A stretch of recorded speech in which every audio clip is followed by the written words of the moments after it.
Welcome to episode 300 of the Thunder Underground podcast. Trent and Jason here, and it's a 100 milestone. So I think if you've listened to us for a while, you know that means one thing. Severmind's on the podcast. That's right. We wouldn't have it any other way. Yeah, every 100 episodes. So when we're doing this thing in the year 2032 on episode 1100, oh my God, Severmind will be here. But until that day, we're only going to worry about 2020 because that's what it is right now. Episode 300. Very glad to finally make it here. We got a lot to talk about with Severmind. But first, as always, sponsors. DEB Concerts. Promoter based right here in Tulsa, Oklahoma, where we're based. They bring a lot of great acts to the downtown Tulsa area, like the Ideal Ballroom and the BOK Center, and they also book the acts on the Roadhouse stage at Rocklahoma. So once the lineup comes around for Rocklahoma 2021 next September, we'll be telling you all about the DEV bands on that. But until then, coming up, well, first we can let you know this is our first episode since it was announced that the show we've been talking about on December 12th with Lita Ford acoustic was recently canceled. But still on the books is April 10th. And that's going to be a good one. That one actually includes Lita Ford as well. It includes Queensryche as the headliner, and also Nita Strauss doing a solo show, and the original lineup of the Bullet Boys back together. So that'll be a great bill. That one will actually be in the streets outside the Ideal Ballroom. If you were around the Tulsa area, Oklahoma, and you went to Streets Gone Wild a few years ago, I'm sure it'll be something close to that setup. We'll let you know more about that when we can, but find ticket info, debconcerts.com. Follow them on Facebook. And, of course, tell them we sent you. Med Farm, a dispensary located in Broken Arrow, Oklahoma. 24683 East Highway 51. You can see their entire selection at leafly.com. You can call ahead or text ahead and go through their drive-thru and pick up the order that way, which is really cool. Very convenient. You can also let them know that you heard about them on Thunder Underground, and they'll give you 10% off your first order. And most importantly, their slogan is Cannabis with a Cause, because 30% of their profits go to build no-kill animal shelters, which is a very cool cause. Very happy to have them on board with us because of that and many other reasons. And being Thanksgiving week, I'm sure Black Friday, they always run specials there too. So get a hold of Med Farm and find out what they're doing for Black Friday in a couple days. Sunset Tattoo shop in Midtown Tulsa. Their tattoos are done good and proper. They're state licensed. They're mother approved. Jake and his crew have over 25 years of experience. They do excellent work. You can see photo proof of all that excellent work at Sunset Tattoo Tulsa on Facebook and as well on Instagram at Sunset Tattoo Tulsa. Give them a call. Shoot them a message to set up a time to go over and have a consultation about what work you want to have done to yourself. And we'll, of course, be talking about work that we've got coming up pretty soon, I think. So when that happens, we'll let you know. And finally, Hell Hot Hot Sauce is a hot sauce company based out of the San Francisco Bay Area. They make small batch artisan hot sauces. You can see them all at hellhothotsauce.com. They do some cool collaborations with some metal artists. They got a sauce called Brain Jerk from the band Ghoul, which we had on here a while back. We also had on Florida Frank from Hatebreed. And he's got a sauce called Florida Frank's Florida Heat. You can hear him talk about that on episode 260. But get on over to hellhothotsauce.com and also follow him on Instagram and Facebook at hellhothotsauce. And tell him Thunder Underground sent you. Alright, speaking of Florida Frank and Hatebreed, they've got a brand new album coming out this Friday. Yes, they do. And we released this video last week, and remember we dubbed this Friday, not Black Friday, but Hatebreed Friday. Right. And I bring that up, not just because you need to know that Hatebreed has an excellent new album coming out, but because Wayne Lozenak is our guest coming up. No, he's not our guest today, obviously, but he will be our guest because we just recorded a new episode with him, which is very cool because now we have got 3 of the 5 members. So it looks like Chris and Jamie are on the clock. Right. One of these days. One day. Maybe they'll be the first band that we complete the full band of when it comes to Exactly. national bands like that. Right. I mean, we've got some other bands halfway through, like Clutch and COC, but, we're working on it. So be on the lookout for that. We also just recorded one with Christian Mikado from formerly of Il Nino. He also has a new solo album out. That one will be coming soon as well. That was really cool. So be looking out for both those. And we've got, obviously, a ton more coming. We'll mention here coming up. But in the meantime, 300 episodes. It's a good week, I think, for this episode to land on. Thanksgiving week. We're thankful, right, that we've been able to do this for 300 episodes. Definitely. That's kind of corny, I guess, but hey. A little corny, but that's all right. Right. I'll let it slide. So what do you think? 300 episodes, you happy with all of them? Are there any of them that you just like, we should have cut those out? This should only be episode 297 because those 3 sucked. Well, okay. Well, I just put you on the spot. We never released the Doyle one, so. No, well, fuck that. Yeah. But I'm not going to lie. I was a little iffy with the whole Vanilla Ice thing, but hey, whatever. It's all good. It was fun, man. But no, I think everything is as it should be. I don't know. Did you think that we'd get to 300 episodes? I guess after we got going a good ways, but there early on, didn't ever really think about it. It was always kind of one of those things like, it'd be cool if we reached 100 episodes, which even when we started, that seemed out of reach. Even though technically that took like about less than 2 years. Yeah. So, which isn't really a long time in the grand scheme of things, but here we are 5.5 years later. Yeah, I mean, it's great shit, and I could rail off a bunch of fun moments the past 300 episodes. Well, give me a couple of them. Well, no, but I was gonna say then I'd be forgetting a lot of other ones, right? That we don't mention a lot. So I don't know. We probably should have sat down and wrote out a few things that each talk about. That would have been the smart thing to do, right? Preparation is not our forte. That's right. And you know what? That's fine. Fuck it, whatever. So yeah. Well, so on that note, it's been a killer ride, and it's been, there's just been some things. When we started this, I just thought we're completely out of reach. I would always say, man, my teenage self would be going nuts right now, but I got to stop saying that because, my 44-year-old self should be going nuts right now because it's always great and it's always, a privilege to talk to a lot of these people. So, I'm thankful and grateful. Yeah. Yeah, it was cool that, pretty early on, some cool things happened where, like, the first few episodes, we brought on a couple friends to just kind of help us get through it. Like, we had Mike Thrasher on a real early one, JP from Egotastic Fun Time on a real early one, Seth on a real early one, and then we got Scott and Jana from Down for Five and Rocket Science, and that was our first, like, official interview. And then not long after that, I think it was episode 9 was the first one, was with 9 from Dead Metal Society. That was the first interview we did with someone we didn't personally know. Right. Like, we knew of him, obviously, but that was the first time we really sat down and talked to him. And then pretty quickly after that was Severmind, episode 11. We had on Derek and Stacy. When did DiPetrillo come into the picture? He was one of the first ones, wasn't he? I think he was actually 10, maybe. Yeah. So right then. And then quickly into the teens, we got episode 12. We had on Micah Riza from Healing the Fray and Frank Hannon Band. Then it just kind of kicked off from there, getting on, like we got Battlecross on when they came to the Canes, and that was the first kind of touring act we had on. Right.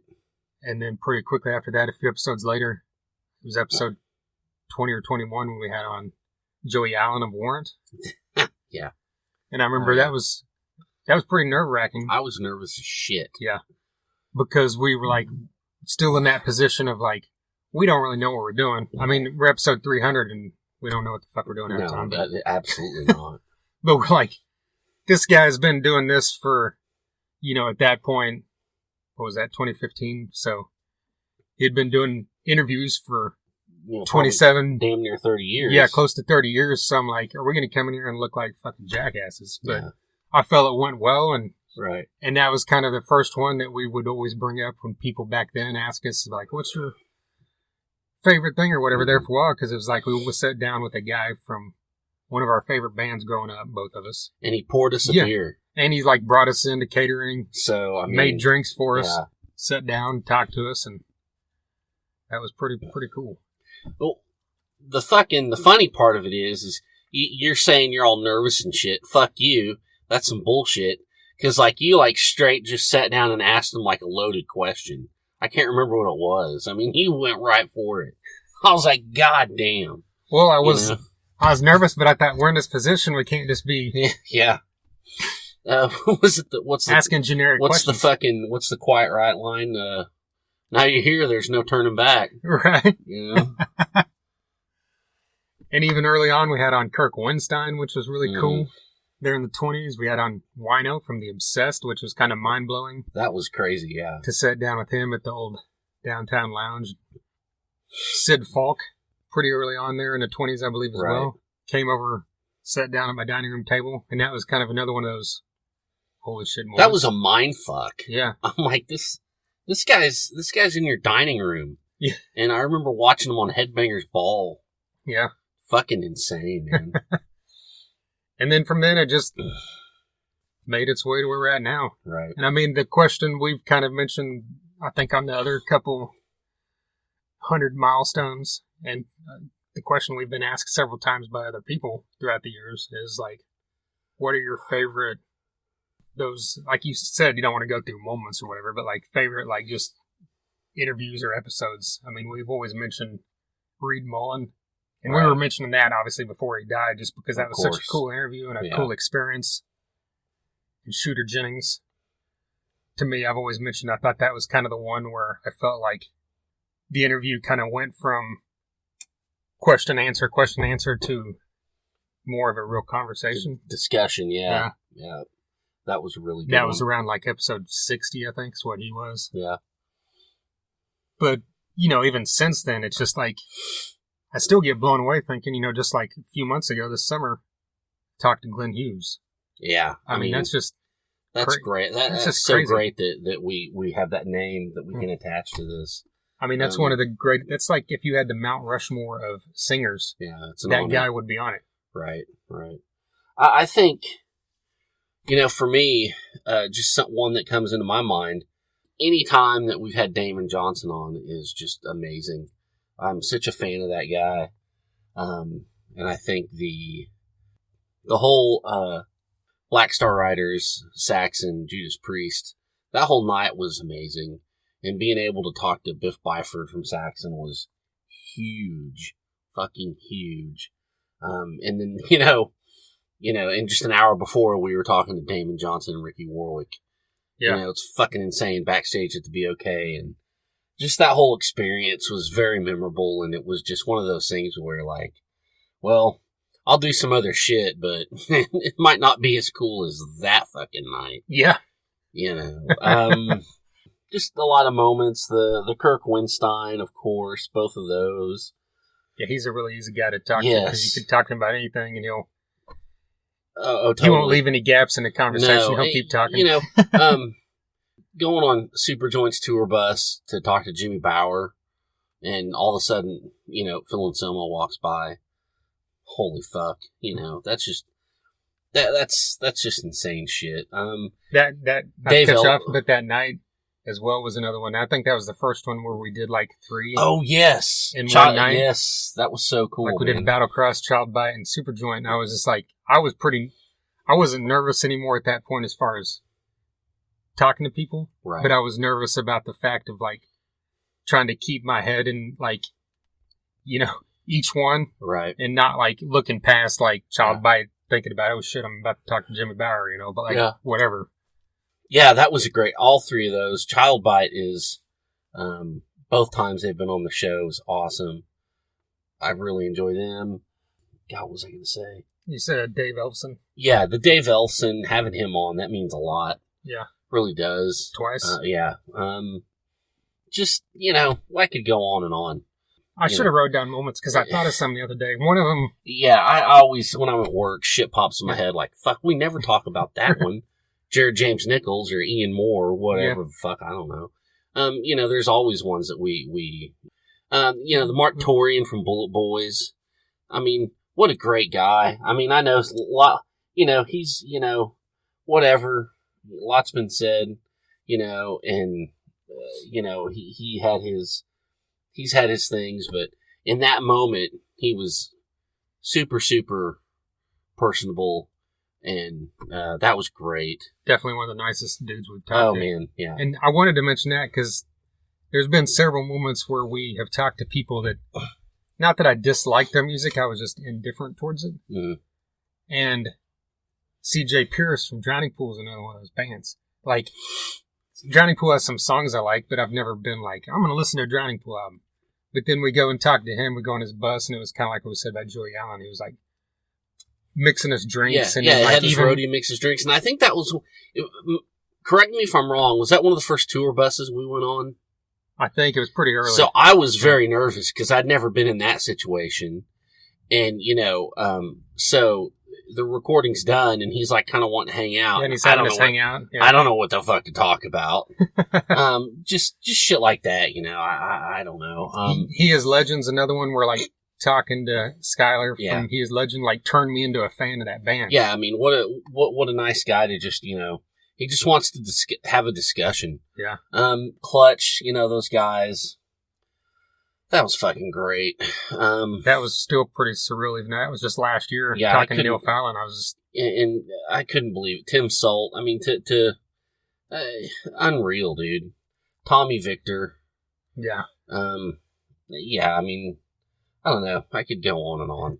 One moment that kind of jumped, that I just thought of a second ago, that wasn't an actual podcast recording moment, was when we went to the Dime Bash, the Gas Monkey. Oh, nice. Yeah. And we met Jose Mangan from Sirius XM. Everybody knows him from Liquid Metal and Octane. Right. And he knew who the fuck we were. Just like he knew the name based off of the Chris Broderick thing that had happened like the week or two before. Right. And I was like, that just kind of blew my mind that a guy in that position knew our name. Like, well, he reads Blabbermouth. Yeah. Another funny moment for me is the Mark Kendall Thunder Down Under thing. That's great. Yeah, I've told the story before, not to sound trunkish, but we've had Mark Kendall from Great White on twice, and I guess he was trying to tell his wife about it, and he couldn't exactly remember, the name of the podcast, and he said Thunder Down Under, and she Googled it, and it was some like male porn thing or Australian stripper review thing. Yeah. And, out of the two of us, I don't know, he texted me, he messaged me on Facebook. He's like, so I'm at work, I'm like, holy shit. The guy from Great White's fucking messaging me. This is insane. And, he told me what happened. We had a laugh about it. Just, little memories, stuff like that. It's fun shit. It's, stuff that, I'm very thankful for. And, there's one moment recently, I don't know that I could say on the podcast because it might not, maybe it shouldn't be public information. But, I'm super intrigued now. The Mother Superior thing, or the Jim Wilson thing. Oh. Just the stuff he sent us. Oh, gotcha, yeah. Wow, what the fuck? Yeah. Who'd have thought, we'd end up with that. Yeah. That's just... And that's another thing, people like that we're like huge fans of that like, we've never, I mean, we met him at a show like 18, 20 years ago, but like we've never like, we've had him on like 3 times and they've been like on Skype. Yeah. So we've never really sat down with this dude, but I almost like consider this guy like a friend now because as much as we've talked to him and conversed with him through Facebook and stuff. But yeah. I mean, it's good stuff. So awesome shit. Now if we could just start getting paid for it. There you go. People, go buy a shirt or some shit. I don't know. And Gene Simmons giving me a Dr. Pepper, or was it Diet Dr. Pepper, I think? Diet Coke, I thought. I think it was Diet Dr. Pepper. Well, maybe it was Diet Coke. Either way, it's amazing. Yeah, regardless. That's probably ranks as the most nervous I've ever been on one of these, obviously. Yes, yeah. I mean, you can't forget that. Yeah. Biggest name we've had, definitely. Yeah. So, and hey, here we are, 300 episodes. Four members of the Rock and Roll Hall of Fame have been on this podcast. See, Gene Simmons, Glenn Hughes. Fuck. 2 more in the past year and a half. I give up. Vivian Campbell. That's right. Fuck. Dizzy Reed. That's right. Right. Okay. Nice. Yeah, I've got to have an interview with a member of Guns N' Roses and a member of Tesla now multiple times. Yeah, Frank Hannon. That's always those are memory, 2 of my favorite bands. Mm-hmm. I mean, literally, like my top 3 bands are those 2 bands and Faith No More. Yeah. So I'm like, I feel pretty fortunate on that because I know we haven't had anyone from your top 3 bands probably, which is what Metallica and Anthrax and who? Megadeth. Oh, okay. Well, there you go. Yeah. I didn't know you considered us in that top 3 for sure. So. Well, the top 3 bands, yeah, it's Metallica, Megadeth, and Anthrax. Okay. Always. Yeah. The big 3. The big 3. Sorry, Kevin Graham. And I guess kind of bringing this back into the point of this episode, which is Severmind. The other big thing about all this is 5.5 years ago, 90% of the people that we know in the music scene around here, we didn't know. Yeah. We knew of a lot of them, but we didn't know these people personally. And there's people that have become like, not just good acquaintances, like legit fucking friends, Mm-hmm. And I mean, even outside of just musicians, people like Jason Carroll, right, and Kevin Graham are like two of the closer friends I've had over the last several years, and right. we only know them because of this podcast, pretty much. I mean, CJ from Grind. Yeah. I mean, we've hung you all went like kayaking and shit. He fed you brisket the other night. We don't want to get into that. Oh, well, yeah. It wasn't a sexual thing, but it was actual, yeah. God, oh, I wish it could have been. Right. Just kidding. But, we've said this story before, probably on the last 200 and 200 episodes, but whenever we were starting the podcast, even before we actually started the podcast, for a couple of years, we had the Facebook and Instagram and Twitter, I think. Yeah. And we would just make posts and do reviews, and around March or April, I think, is when you said we should go out to a show, just check out some of these area bands. Yeah. And I think the story goes, didn't you say you just Googled Tulsa Metal? Tulsa Metal. I'd been out of it so long, I didn't know where to start. I didn't know where the bands played. Any of the clubs I remembered were gone. Yeah. They're all named, the places were there, but they were different names. So, yeah, I went and Googled Tulsa Metal, and the first thing I found was a show with Severmind, Driver, and Blackwater Rebellion. And Shiner. Which has their singers now and Driver.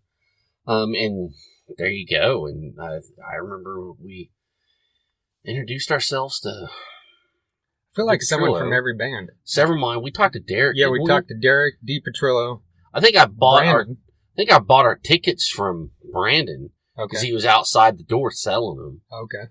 Some shit like that. I can't fucking remember. Like, totally. I don't know that we talked to Mike Starkey or Cody Slane at that point, but shortly after, right. we... Oh, yeah. And that's the thing that as much as we like to sit here and, talk about how much we, oh man, Dave Ellefson, Glenn Hughes. Yeah, geek Gene out Simmons, on these, yeah. That's something that's really near and dear to my heart. I know yours is, helping promote the Tulsa rock scene, Tulsa metal scene, and getting these guys on here and, making sure people know that, this shit's legitimate, and it's more than legitimate. It's definitely worth your time and, your listening and your money. And, I need nothing from this. I need somebody to hear this and go check out these bands we're talking about. Yeah. That's the most important. And so, whatever we can do to get the word out, Fist of Rage is another one we always talk about. Fuck, man, but there's just been so many great Kyle Williams and all his bands. Yeah, all the Kyle Williams stuff. there's just been so many great things. You know, if not for this Tulsa scene, if not for the podcast, if not for knowing a lot of these people and forging relationships, we wouldn't see some of the bands we've seen. It's good shit. And even as huge as Tulsa is to us, obviously, because we're right here, Oklahoma City has been that way as well, with bands like Archon and Locust Grove and people like Tony Proctor, definitely always welcome us into his shows and that kind of thing. And it's just been like a really cool experience, like you said, to be able to just promote and share and just go out to these shows and talk to these guys and play their music, Yeah, it'll be good when we can get out and do that again. Yeah. And, kind of another, not to keep dragging on, but the same kind of thing is like we mentioned, all the people that we've talked to from these major bands we grew up on, but even bands around here, then we've sat down and talked to guys like Dave Cantrell, yes, Steve Ray, Chad Malone, like you said, Dee Petrillo and Derek Sanders were both in bands back then. We saw Stacy Lane, Terry Waska has been on here, from all these great metal and punk bands of the 80s and 90s. Yeah. And to be able to, Steve Ray was another early guy that we had on, and that was, he welcomed us into his home, and I was pretty nervous on that one, and now, I was, because I remember seeing that guy in like Dave Cantrell when we were like kids. Yeah. And that was fucking cool. All that shit, man. Yeah. So, it's been need to quit like music geeking out here on ourselves, but it's been a fun ride for sure. Yes, it has. So, if you're here because you're a fan of Severmind and you didn't know, we mentioned it here coming up, but Stacy Lane's now been on here more than any single person. This will be his 6th time on here. Derek Sanders, this will be his 5th time, and I think Dee Petrillo might be 5, and I feel like there might, I should have looked that up, but I know there's several that are 4 now, including, like you mentioned, Damon Johnson, CJ, Paulette from Fist of Rage, a few others, but Severmind has been on here, like I said. Derek and Stacy were on episode 12. The entire band was on episode 100. And the entire band was on episode 200. And then Stacy was on here on episode 213 with Dave Cantrell, right before Bunnies of Doom did their one-off reunion in April of 2019. Or was it March of 2019. So that's a really cool one as well. So here we are, 300, and now the full band is here. And we get a debut from Blake Horton. This is his first time on the podcast. He's the newer bassist. I say new, but he's been there for a bit now, but in Severmind. So, should we jump into it? I think so. All right. Here's Blake, Stacy, Thad, and Derek of Severmind.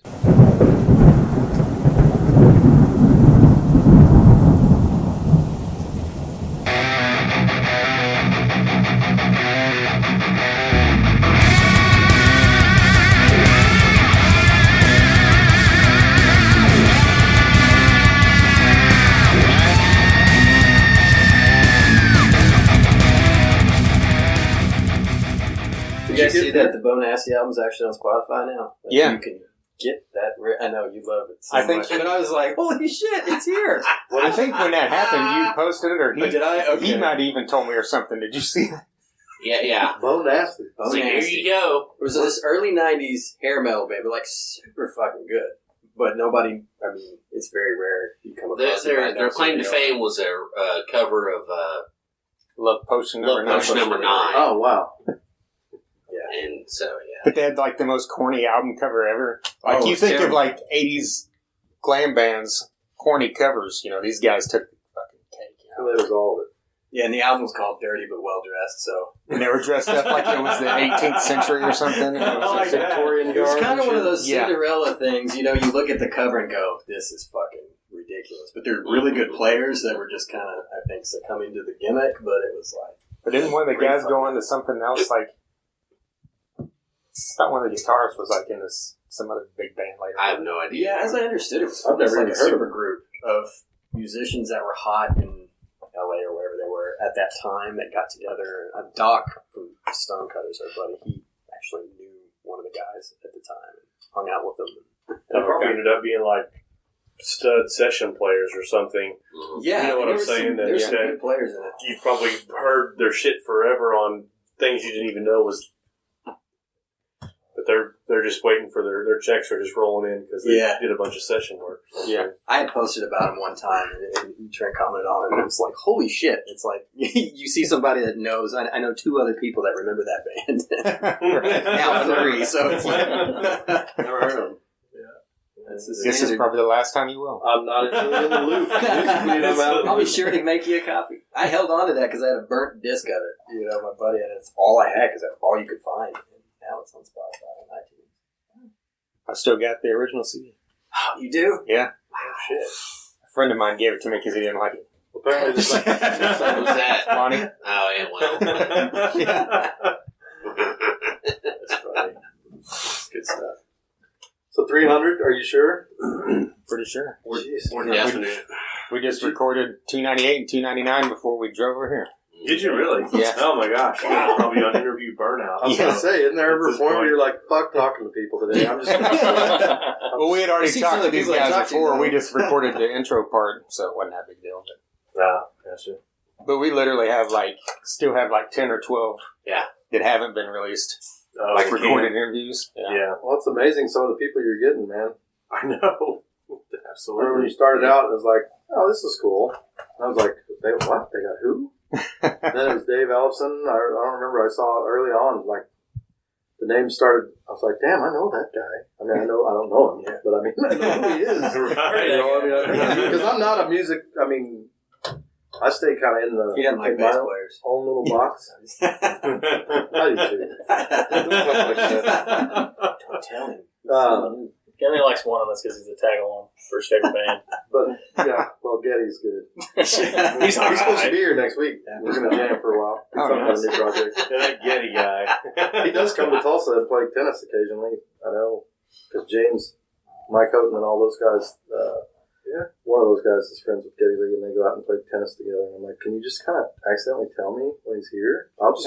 I know. I remember when they were in town and they were here for a week doing all those rehearsals, and like almost everybody I know ran into him. Yeah. I didn't. You know, at Drillers games, they're like, oh, there's Geddy Lee right there. I had actually come in from a work trip 2 hours after Geddy and Alex had walked through the airport.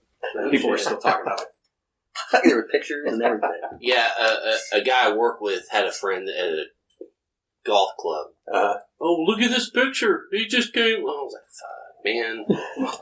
Yeah, because my chances of meeting Neil Peart now are slim to none. Yeah, right. Well, you got, there's one other place. Yeah. More place to look. There is something you can do. Right. Yeah, I'm going to have to change my whole way of thinking, though. That's kind of whatever, I guess it was last time the Chili Peppers played here, and I know that's not the same level as Rush, but I mean, I guess Flea and Anthony Kiedis for riding bicycles downtown, and I mean, pre-COVID, when I went to the office, I worked downtown, and so those dudes, people were, hey, I just saw Flea ride a bicycle by, why don't you, come down? And I'm like, well, I have this thing called a JOB, and I can't really just get up and... Been out here for 3 hours and still come back by. Right. I could totally see Red Hot Chili Peppers riding bicycles around downtown. Probably, like 2-seaters.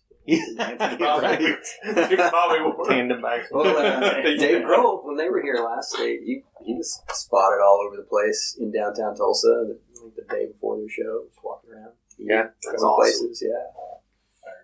It's got to be hard to get out and do anything because I'm sure you're mobbed. Especially, someone that Dave Grohl's recognized by people that probably don't even listen to. Yeah. Foo Fighters or any of that type of stuff. Weren't you in Nirvana? Right. Cobain, check it. I look at that Nirvana guy. I need Kurt's autograph. I'm sorry. They have no You're not as idea. lucky to get that as you will Neil Peart. I waited all night at that Guns N' Roses show because I was like, Foo Fighters is playing here tomorrow. People have been seeing Dave all day today. I said, I know he's going to show up. He's got to. He's got to be here. Sure enough. Yeah. Came out and played on stage with him. Yes. Apparently, him and Taylor were hanging out at the Hard Rock, just walking on the floor. Wow. And Taylor Hawkins was everywhere at the Hard Rock, taking pictures with people. So that's pretty cool for such a high-profile band. Right. I mean, down to earth. Yeah. Instead of just secluding yourself away in your hotel room and Yeah. Give me. Enjoy it. Shit. I would think so too. I mean, damn. And so what if you go drop for them, not for us, but for them. So what if you go drop a couple $100 in a machine or what, whatever, and Right. I said Taylor was at the bar watching the band play. oh, no pressure.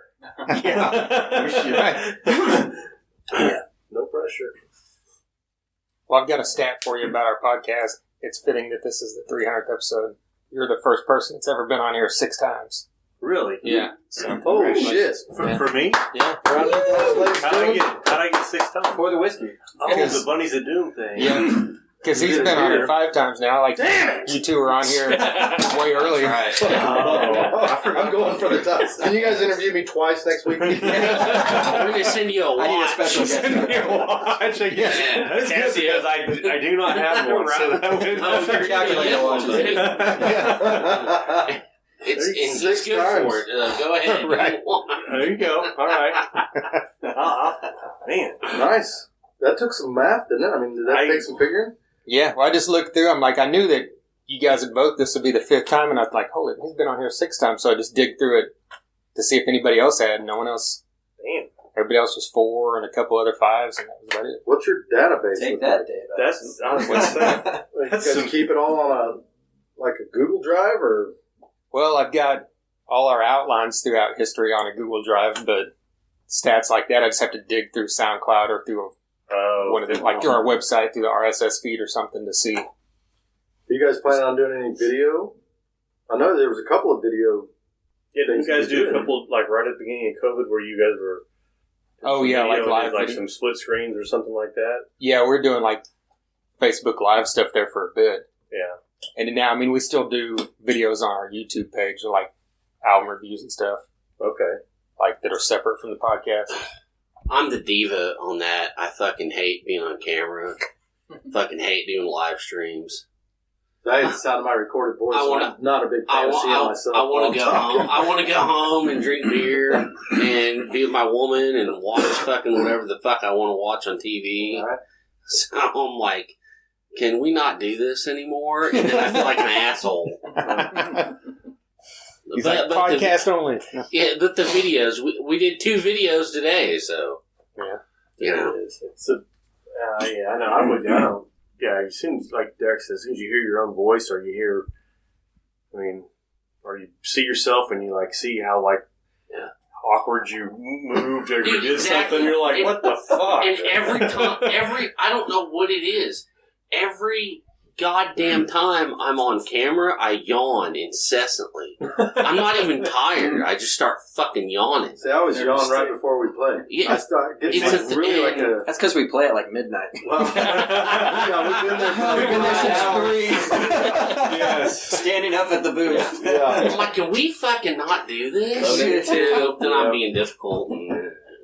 Well, takes all kinds. See, I'm the same way. That's why when we're in the studio, I'm like, I need to sing that again. I don't fucking like it. They're pretty tolerant of me in there because I'm like, I've got literally track songs we've left and then months later came out, so I don't want to do it again. They said, what part is all of it? The whole fucking Knock it thing. out. They're like, shit, yeah, go ahead. Hank's like, let me get a mic. We use every track, yeah. Let me get a mic. In fact, the Just last thinking- little just sample copy we got of some newer shit, it's funny because it was late at night, we've been there all day, and he's like trying to mix in the old track, trying to remember where the new tracks were, yet all of them were completely filled up, so we got like this hybrid of every version of the song that we did, which is cool. We'll release that one day as like a B-side. When one of us dies, Blooper? we'll we need I'll just We need a send them nickel. to me because by episode 500, nobody will be here but us.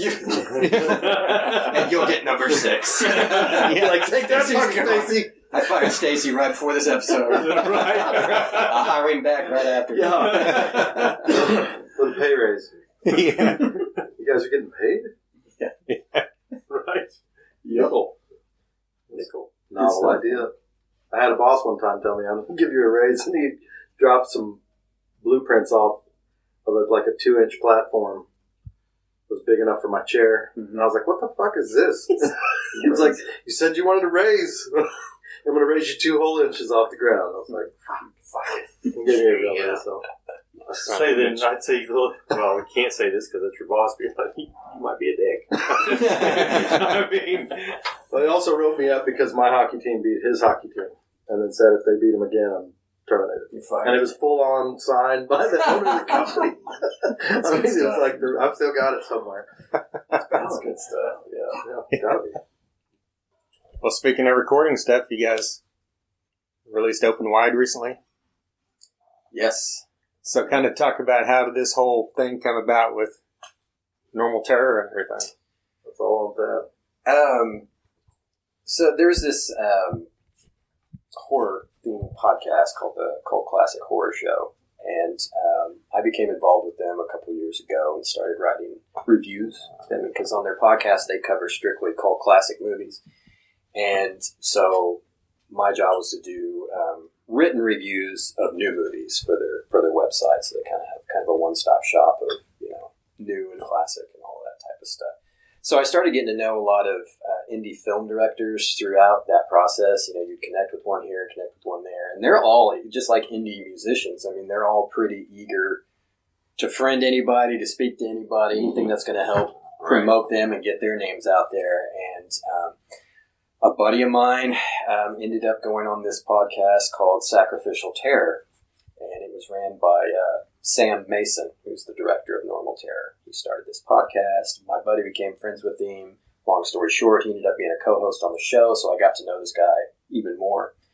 And he'd been working on this film, and he was talking about soundtracks, and we just got into a conversation about music. And I said, well, hey, if you ever need a song or something, original song for a film, hit me up. And sure enough, it wasn't long after that, he said, I can't really afford to pay anything at this point, but if you want to write a song for it, of course, you keep all the rights and all that type of stuff. It's kind of just a mutual, we promote you, you promote the movie type of thing. And we started talking ideas. He said, what I'd love to have is a song written about one of the deaths in the movie. So he gave me a list of here, the different death scenes that are going to be in the movie. Choose one.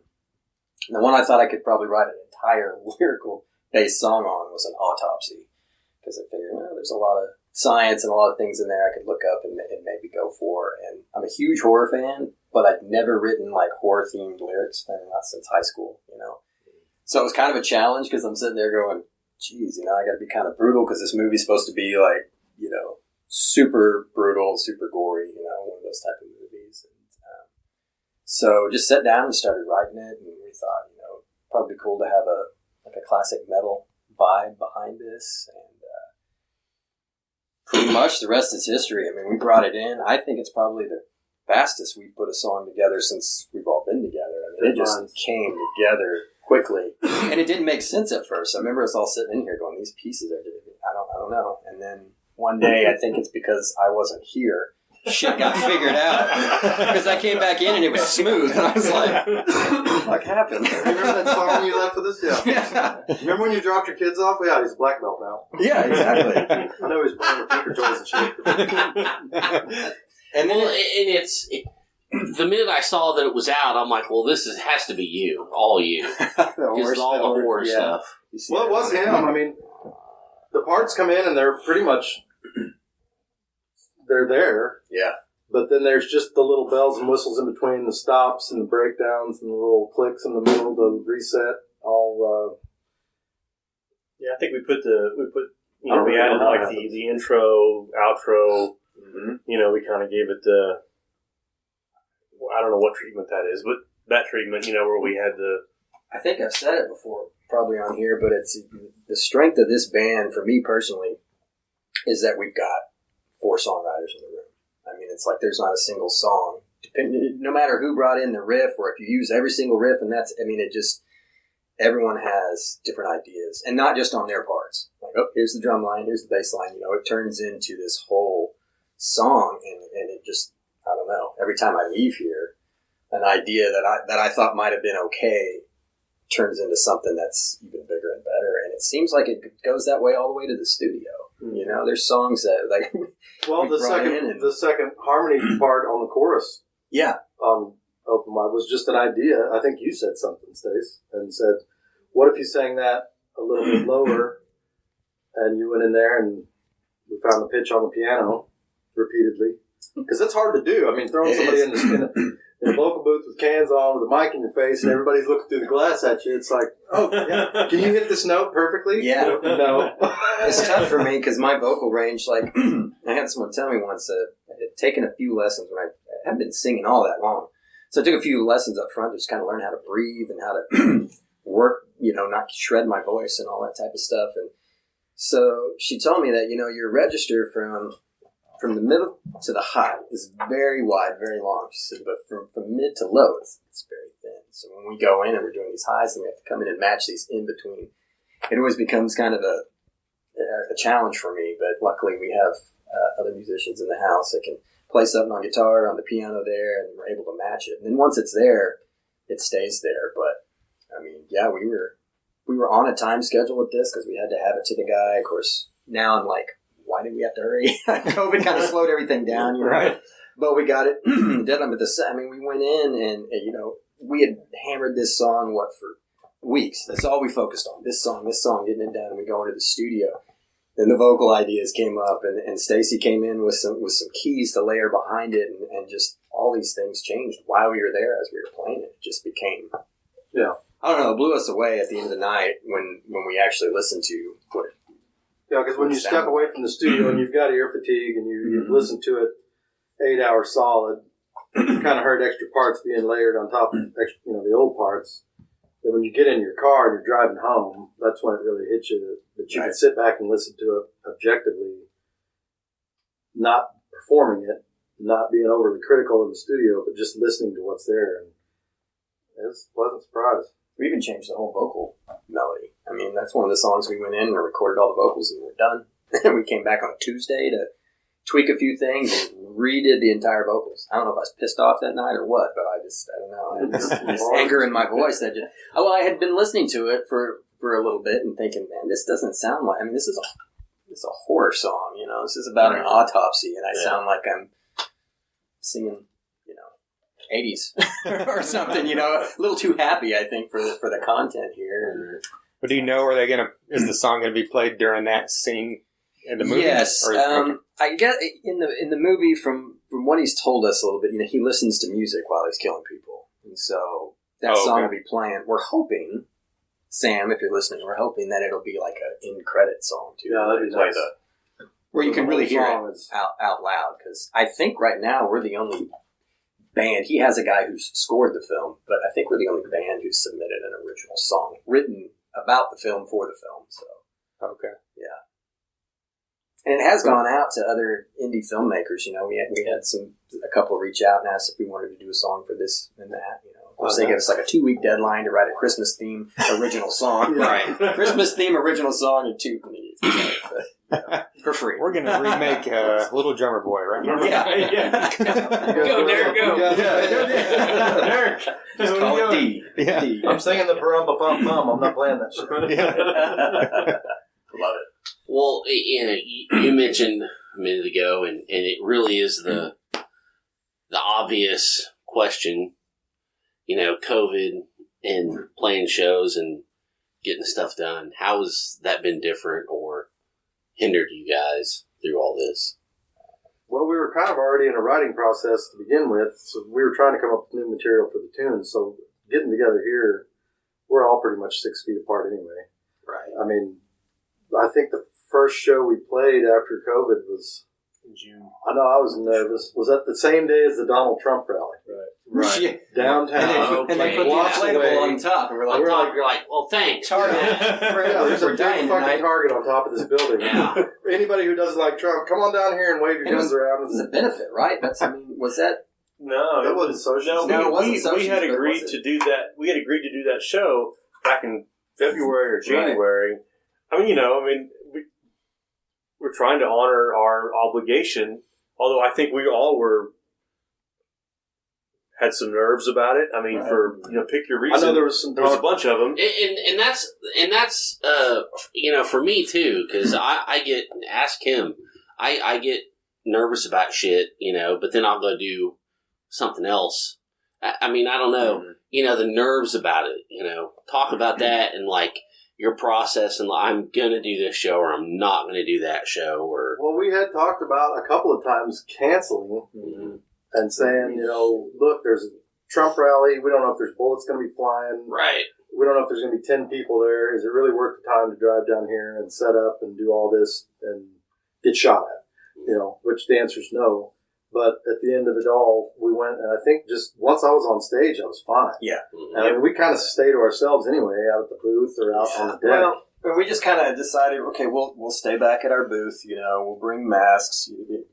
Nobody there was wearing masks. I mean, it was pretty in your face as usual. Yeah.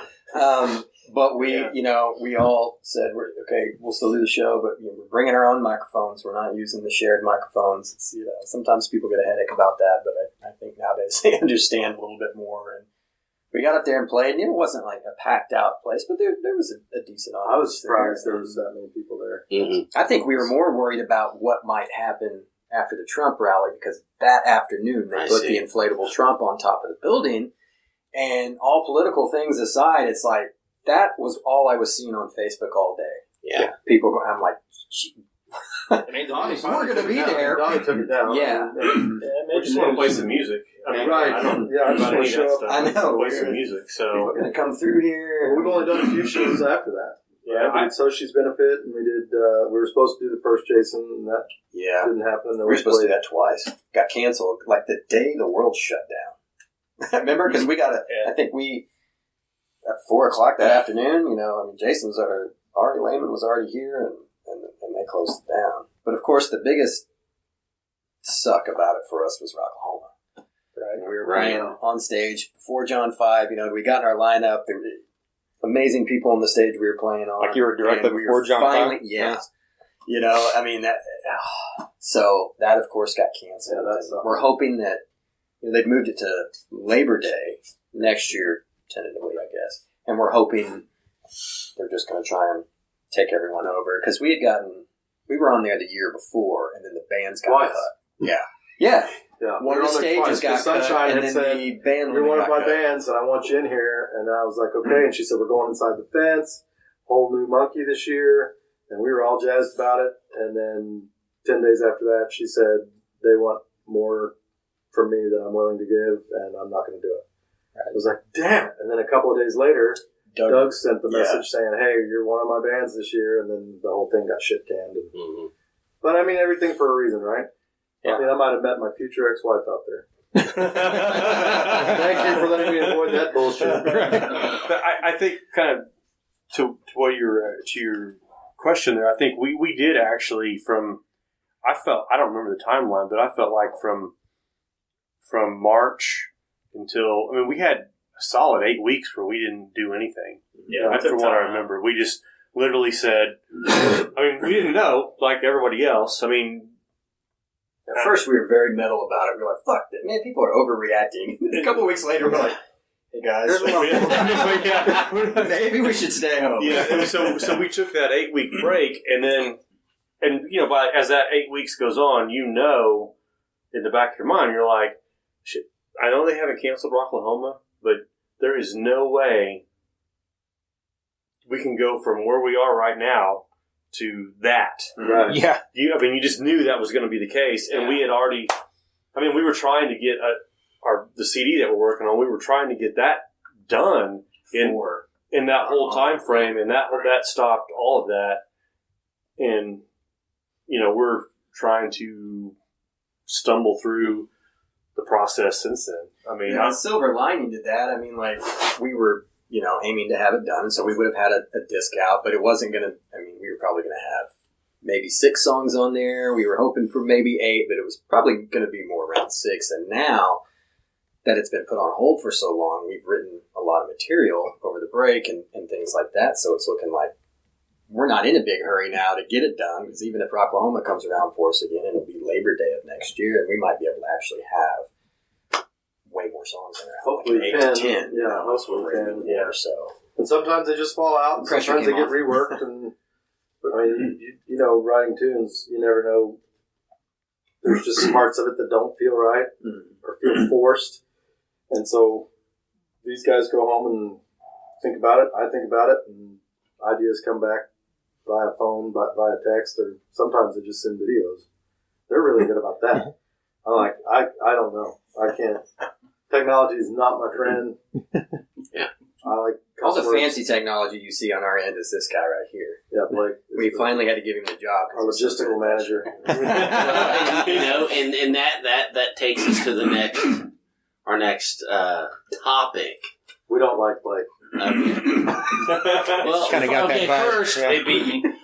First, talk about the change of bass players. I mean, if you want, if it's too sensationalized, it doesn't matter.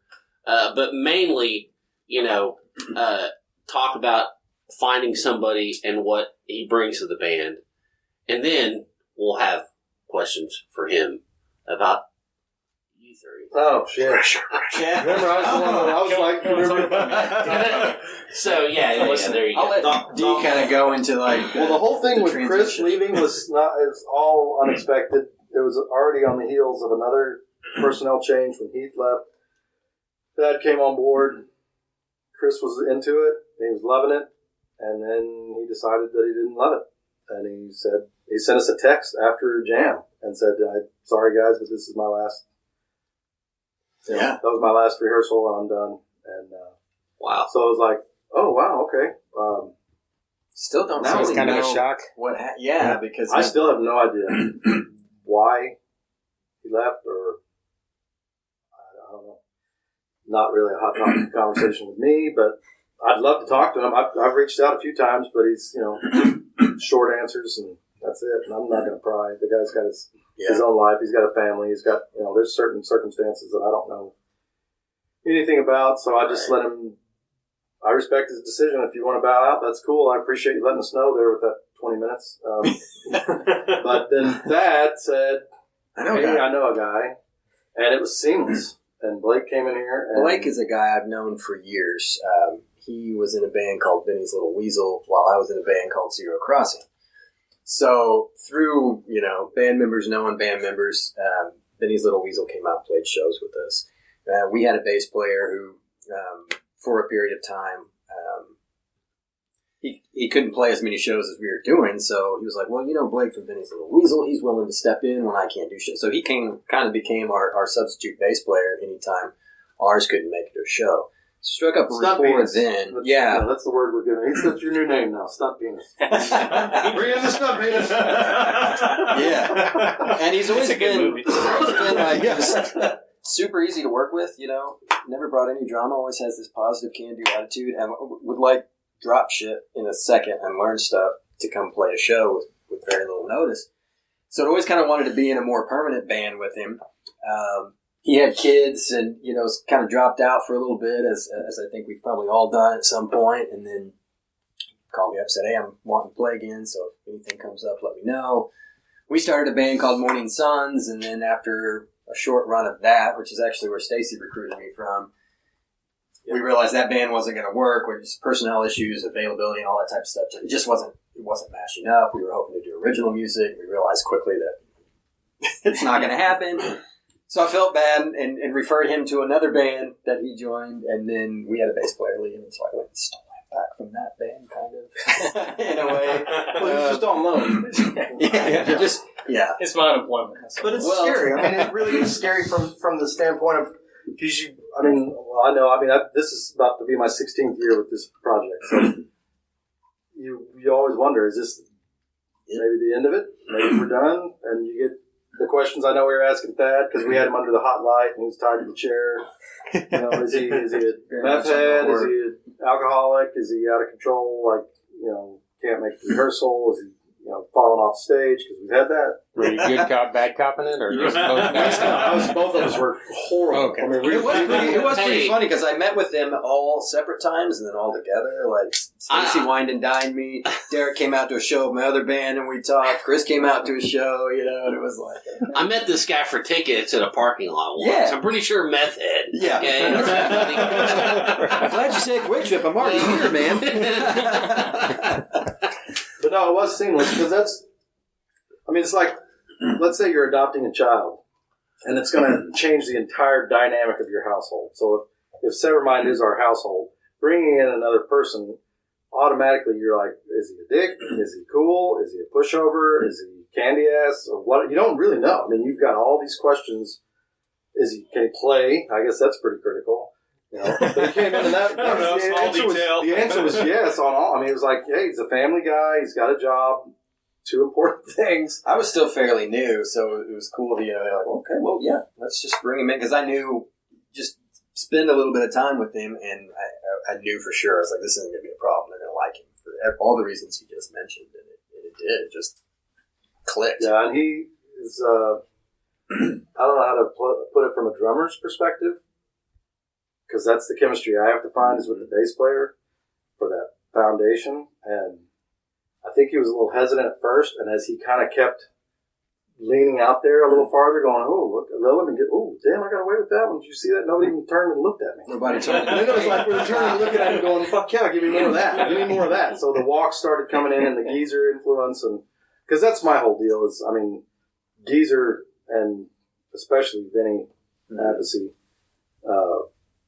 the whole Sabbath, Mob Rules was what changed my whole life, metal-wise. Right. So I still tend to go back to that and Old Maiden, and he's Steve Harris and Geezer Butler wrapped up into one. So. That's great. I think he summed up the spirit of the band, too. I mean, as I mentioned before, like, I felt that way when I came in. It was always a matter of, let's try it, let's push. No matter who came in with an idea, didn't sound anything like you thought a Severmind song might sound like, and it turns into one. And everybody's just been open with those ideas. We seem to come together when it's not working and just go, hey, slide it aside, move on to the next thing, but it's just, it's a collaboration. Strongest one I've ever been a part of, I mean, as far as the entire band working together to create stuff, Yeah, because someone will have an off idea and you'll be like, I don't know. And then let's run it. Let's see what happens if we do that. And then, I kind of like that. Or what if we did that, but we stopped here? Or somebody will fuck up and you're like, oh, wait, when you fucked up right there, I like that. That's where my abilities come up. I'll do something I'm not, damn it, that sucked. Like, no, but it didn't, though, because it's we should keep that. It in. They don't fuck up very much, but. Can you fuck up every time just like that? Sometimes there's magic in mistakes. Yeah, absolutely. Happy little accidents, man. Yeah. Appetite for destruction. But yeah, Blake's still, later on we'll talk and I'll tell you he's brutal, mean individual. So rebuttal. No. You just called him a butthole? Yeah. I'm used to well, Your Honor, Try to stare at him. Sorry.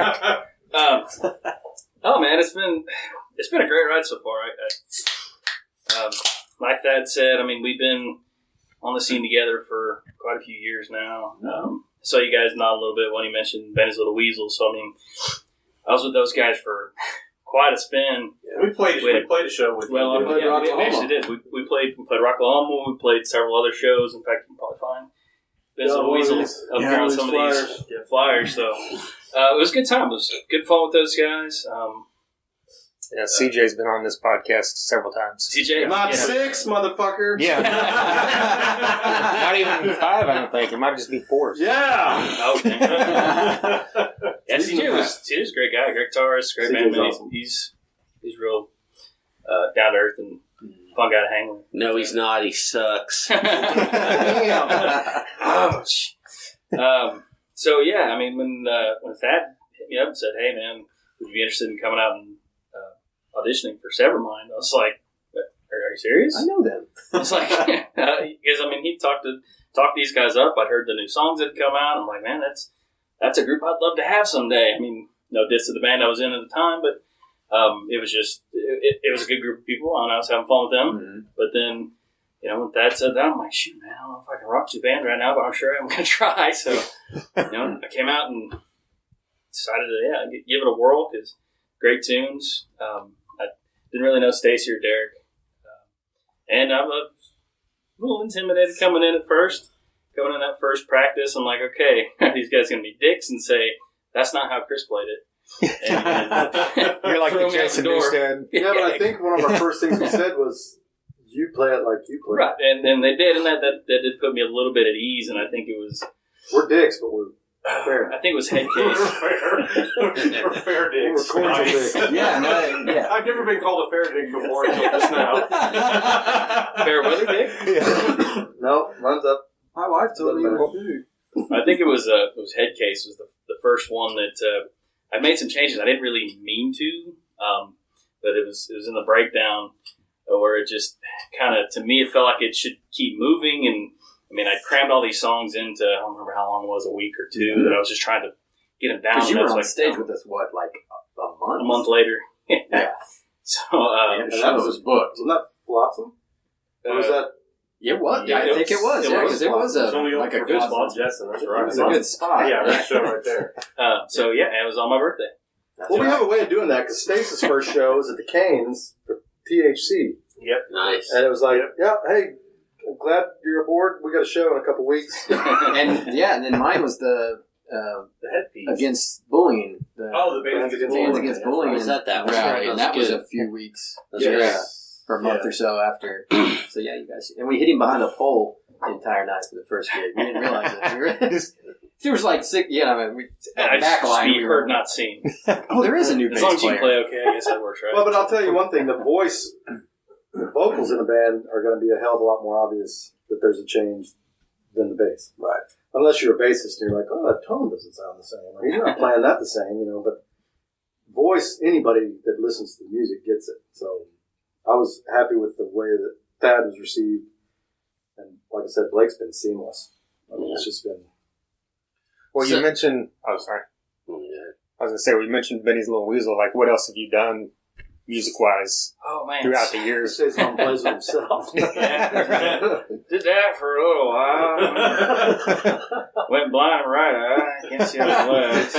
Shaved his palms, came to rehearsal. So I mean, surprisingly, dig way back. I'll tell you a short story. When I first started playing after I moved to Tulsa, a buddy of mine, actually the same guy from Zero Crossing, who I filled in for, I worked with him, and he told me he was a bassist. Like, oh man, I had an interest in that for a long time. Travis. Yeah, I've schooled him since middle school. I know that guy.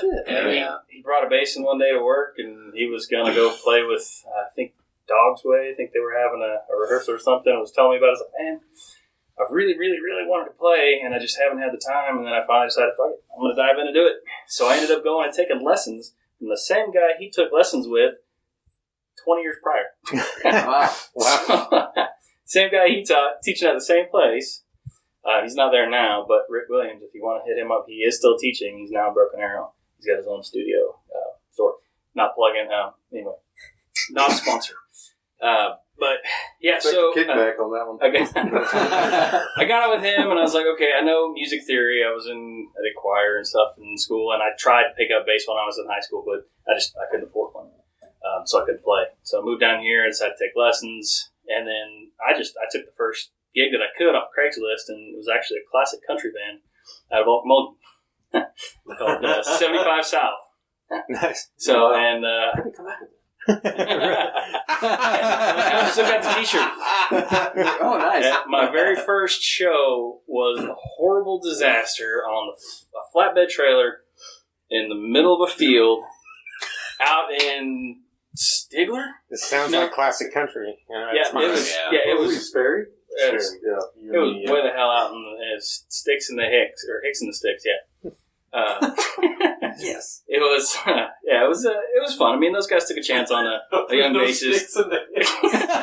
I just got that. Sorry, Blake. You're good. He's slow. He's Asian. Slow lane. That's what started Yeah, going. right. It took a chance. I'm a young bass player, over here. Didn't know much. It was a good way to develop my ear because, I mean, I'm a fan of music in general. My obvious favorite genre is metal and rock, but I mean, I love everything all the way down to classic country.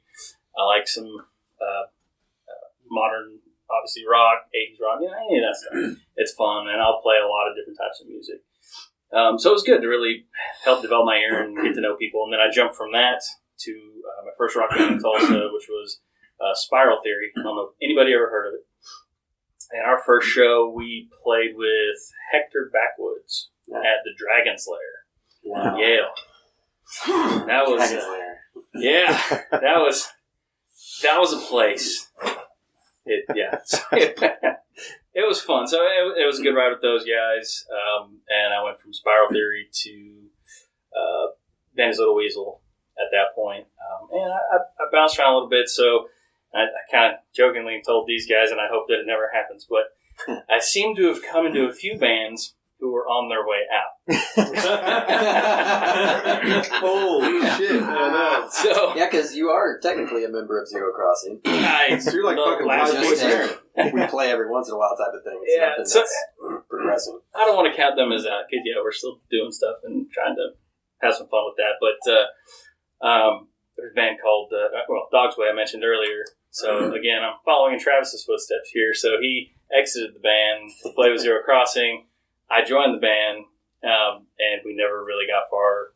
Drama issues, singer quit, dog got tired, whatever. We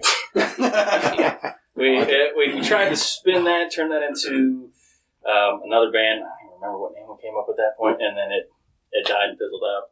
I stuck back with Ben as Little Weasel and rode that train for quite a while. We had a lot of fun. You guys know Jason Woodland and Nikki Sherwood, the singer. I mean, those two have been together since the beginning of time, best friends for life. And they also played in Jack Ketch together. Okay. Oh, yeah. The Nicky's awesome. And Old Man. Okay. So, Well, as I'm seeing the Flotsam and Jetsam and the Flaw, and then he mentioned Geezer and Steve Harris. I mean, who are those your guys, or who is your guy or guys? Who is your band or bands? I am heavily influenced by Maiden. I love Steve Harris, and he's a phenomenal bassist. I will never be him. Nobody will ever be him. Right. But you can't wear spandex. I don't think you want to see that. Furry. Let's get the furry strap, dude. I can wear cargo shorts and some New Balance. I'm good with that. But then Alice in Chains. I'm actually from Seattle. I grew up with the grunge. Alice in Chains is my go-to band. I love Nirvana. They're Queensryche. very bad. Great Queensryche, Seattle. absolutely. Jimi Hendrix is pretty good Seattle bass. I heard of that guy. I heard of that guy. You guys heard this guy, Jimi Hendrix. Hendrix is okay, I think. Spacing on that. I think coming up in that area in that time, Alice in Chains really spoke to me, and it was just that type of music, young and angry teenager and all that stuff. And Which album's better, the first one or the second one? Most people say the second one, but I'm pretty even. I can't really pick. are you talking about? Alice in Chains, Facelift or Dirt?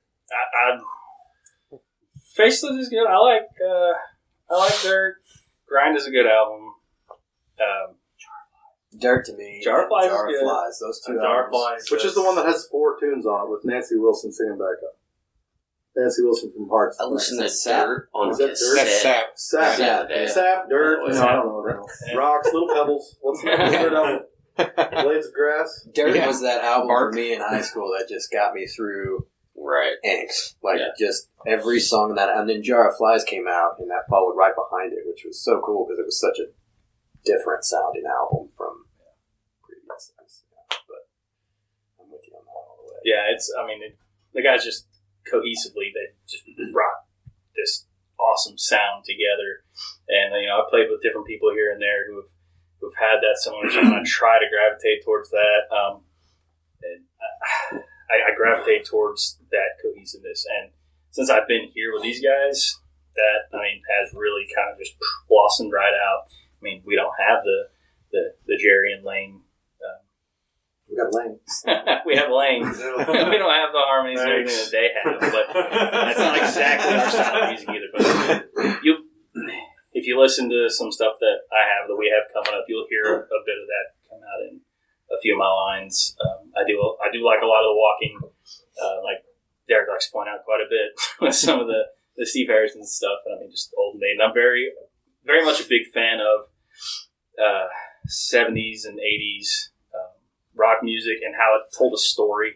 Like when you really listen to the song, and even when you listen to the bass line, heck, listen to something like, of course, Meatloaf, some of those operatic styles of those songs in general tell a story, but you also go back and listen to some of the old Queensryche and stuff like that. If you listen to where they're going with some of how the song starts, and you actually listen to just the bass line follow through, and maybe you have to be a a bassist or have an affinity for that stuff to really dig into that, but you can hear that different story come through on some of that. So, and I like how it changed through everything. And no slight to anybody who does that repetitive 4-bar measure over and over again, and we have songs like that, everybody should, because those are still good songs, but every now and then you need that good, powerful song that has something that really pushes that story through, that you can tell the story not just with the lyrics, but also with the music. That's another thing, I know I keep going back to it, but when you've got all 4 people working on songs and all 4 people with somewhat different influences, it's enough of the same, but it's enough different to have different things coming out, and everybody's ideas going into one thing. It keeps the songs from sounding like one or the other. Because whenever I come up with an idea for something, it's usually pretty basic. It's some riffs and maybe some melody, and then bring it in, and these guys take it to work and add pieces to it, or just change it to where it doesn't sound like that typical 4/4. And I think that's where the band starts shining. I mean, everybody just, I don't know. The writing process here has blown me away. And I remember Blake saying that after, was it Reprisal that we had finished, and we did that in a month or so after you were like, Jesus, we just, we did Annihilation and we did Reprisal back to back, and it was so quick, especially considering that, we rehearse maybe once a week. We try to at least once a week, or sometimes it's every other week, but it seems to flow really well. If it works, it seems to go pretty quickly. If it doesn't, we push it aside and move on. So, yeah, and that's, again, to bass players, as a drummer, there are bass players that come in and play exactly what the guitars are playing. They just play it on a bass. Right. Yeah. But to hear him when he starts going off in his Blake space over there, and it's like, oh yeah, keep that shit up, because he doesn't just follow along. He's got more of an idea of where the bass needs to move, and I appreciate what you said earlier about hearing that beginning of the song and following that bass line through it and letting it tell its own story. But it was nice, and we do write some songs. I mean, we'll call them, hey, we're going to do the Maiden part for 12 bars. We're doing, then we're going to break into the Alice in Chains bit. So, I mean, it's not like it's unheard of that we have those influences right out in the open. I mean, we had the Woohoo song, which never made it. That one's been tabled. Yeah, it's been. We totally, because someone said, woohoo, right in the middle of the stage, goes, fuck, no, we're not doing this. Because, I mean, if I thought of it every time we got Stacey Lane written song, it is about as far from simple as it can get. Like, seriously, I've learned a lot about guitar playing and gotten a lot better, I think, playing with him, because he'll do all these cool things in the studio, and it's like, how the fuck are we not going to do that live? I mean, it just sounds too cool not to.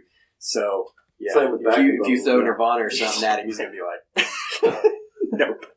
Take it back and come back with something. Well, here's a random side note for you. Something good that happened in 2020 is I met Steve Harris. Oh, wow. That's a good look. Yeah, thanks for bringing that up again, you asshole. You can hear it every day. Wow, how the hell Okay, did that well, And I'll see you next Friday. And by the way, I met Steve Harris. Bye. Where did he touch you? Can I touch him? Yeah, I believe it was this side, and we shook my hand. Show me on the doll Yeah. where he touched you. And then you touched me there. You got a handshake and cover here. That's cool. No, it was January. Oh, okay. So before the bottom. Still counts. So how did we just walking down the road and here's Steve Harris? I mean, it's not. No, he played Trees in Dallas in Deep Ellum with his band British Line. Oh, really? that's right. He Second did do a band. tour. Do what? I didn't know he was in a second band. Yeah, they've they've got like a 2 couple albums albums out. Yeah. It's more like basic stuff. I mean, With- bass. Like bass is sick, man. Yeah. With maybe a little bit of power metal singer. Yeah. You know. If you go into it thinking you're going to hear Sidebar Maiden, you're not hearing it. Yeah, Right. which is the point of a side project. That's what I've got. Yeah, I was gonna say, I'd appreciate it. Yeah, I don't want to hear the same I don't want to thing. go in and listen to it. Right, but I mean, when you've got an icon like that stuck in your head, then you go to listen to their stuff, and then you're like, oh, wait a minute. Right. That's Put on my shirt, man. I grew the back of my hair out a little bit. Come on. Okay, so here's a good one. Just quick fire. Favorite Maiden record? Around go. Killers, by far. He jumped out of the circle. Can I say a live album? yeah. I was going to Yes. say Live After Death. probably. That was from that. I feel like I'm going to get poo-pooed here, but I had the flight, the one that came out with the DVD, the whole Flight 666. Yes, I listen to that fucking all the time. I mean, that's just kind of I feel like that's kind of the greatest hits thing live. I mean, so to speak. That's great. That's We good. got 4 different ones. What's yours? Oh, jeez. You can't ask the question and not expect Yeah, that. I think probably Number of the Beast, or I at the risk of getting crucified, Jugulator. that's Or no, Judas that's Judas Priest. Priest. What's their Motherfucker. X Well, at least they're Factor. British. X-Factor? That's what I was looking for. I really like Dance of Death for some reason. I mean, I know that's No newer. More Lies on that song or that album. Oh man, I just that hit me in a way the others. I don't know. I won't forget when I walked into the store and bought Brave New World, because that was like Adrian's back, Bruce is back. Yep. And I heard that CD and I thought, holy shit. I mean, they're back in strong form. Mm-hmm. And they put out that Rock in Rio. And their live albums, to me, were always like just as big. I mean, it was like, Right. holy That's what I shit. kept going back to. Yeah, but anytime you have a small city in attendance, I mean, Yeah. And their ability to get all those people to, Yeah. I mean, To sing the guitar riffs? yes. Yeah. I mean, you get chills. You're just like, shit. Bruce Dickinson, to me, I mean, like, that last tour, I remember sitting there. We were, went to the one in Tulsa and Oklahoma City, but in Tulsa, we were up front. We were close. And I'm sitting here thinking, okay, there's Bruce Dickinson, who's, in his 60s, flew the band here, is playing a 3-hour set, has a hole in his fucking tongue. Running around the whole time he's doing Ran it. around the whole time and Yeah. sounded good. Like, I mean, it was like, what? I mean, it's a beast. And when did Number of the Energy Beast in come that out? place. Was that 82? It was the first Bruce record. Yeah, so 82 or 83. So I got that for Christmas. My sister gave me that vinyl for Christmas. It's in that room right behind Jason. And a goat skull. That was what my 2 gifts were for my sister. And they were under the Christmas tree. And I remember my parents going, The dagger. Number of the Beast? Got a goat skull? Is there something going on here? Well, what's yours? You haven't answered Yeah, yet. that's- She did the a family goat skull. business. It's Number of the Beast or Seventh Son of the Seventh Son. And I'm surprised Peace of Mind didn't come up, because that's probably my second thing. Yeah. But Killers with Paul Di'Anno, no offense to Bruce, but Paul Di'Anno and Clyde Burr on drums. Now, Clyde Nico Burr- McBrain, I love Both them. those albums are great. Mhm. Well, I went back and listened to Killers after we did Imminent Misfortune, and realized that I had stolen like 3 of my parts.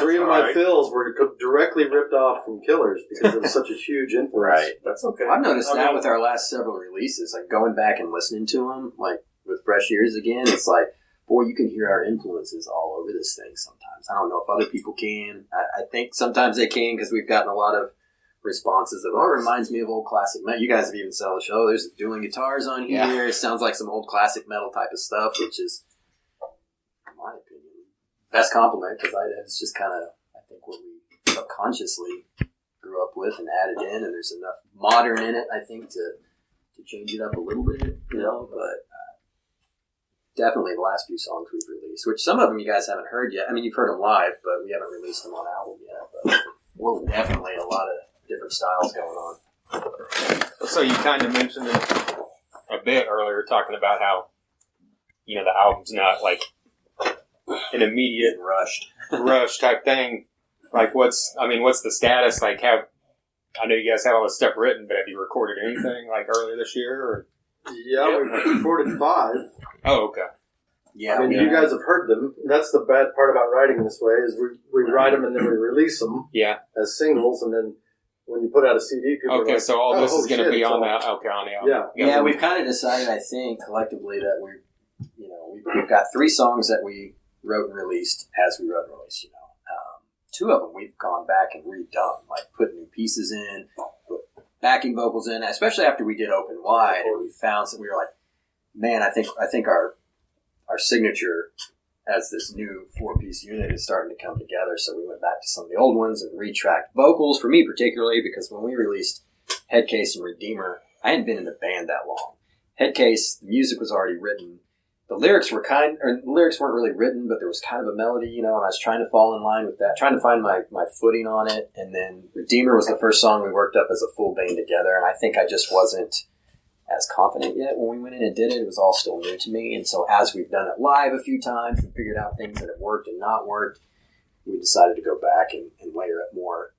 Blake, like he mentioned, he has different bass lines, different things he's doing. So we went back and tracked his bass lines on top of it. So I think when the record comes out, there'll be new versions of those songs that sound a little bit bigger and better. And then we've got a couple more songs that we've been playing live that we've recorded. And then, of course, Open Wide, which we released Open Wide just because of the movie thing. It's going to be on the record, but it's kind of here's something to feature the film and feature a single and keep us out there, especially now that the album might be delayed. But we've got 2 other songs in the works that we're trying to put on, and it's kind of nice being able to have that time to do it and really work them out like we have on the other songs. So.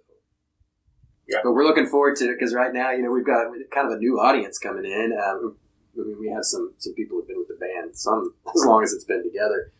But new audiences coming in. When the film song came out, people from other areas were asking, and that's when we're like, shit, we need to get a full-length record out because we've only got these few songs up. And start to see a spike in our South American content too.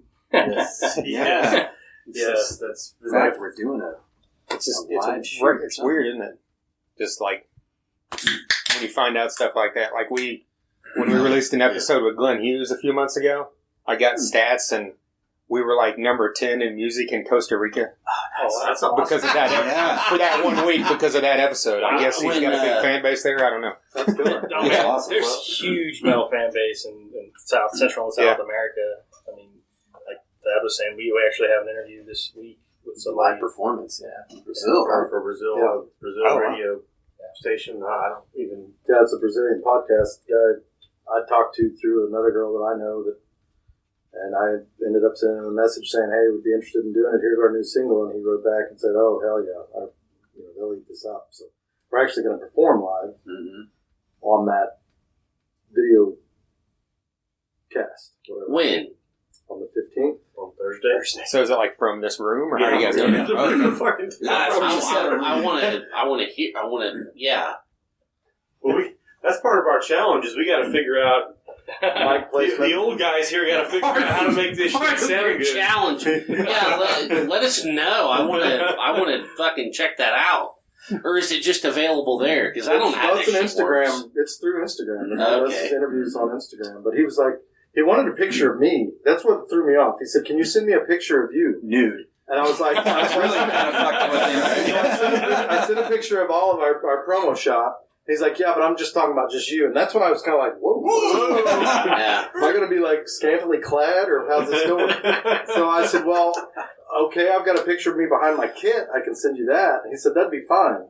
And I said, you know that the other guys are going to be here? And he's like, oh, holy shit, no, I thought it was just you. So I said, no, they're all going to be instantly. Here. Right. Yeah. I was like, oh, don't get your cigarettes out just yet. But, Jesus. Yeah, so nice guy.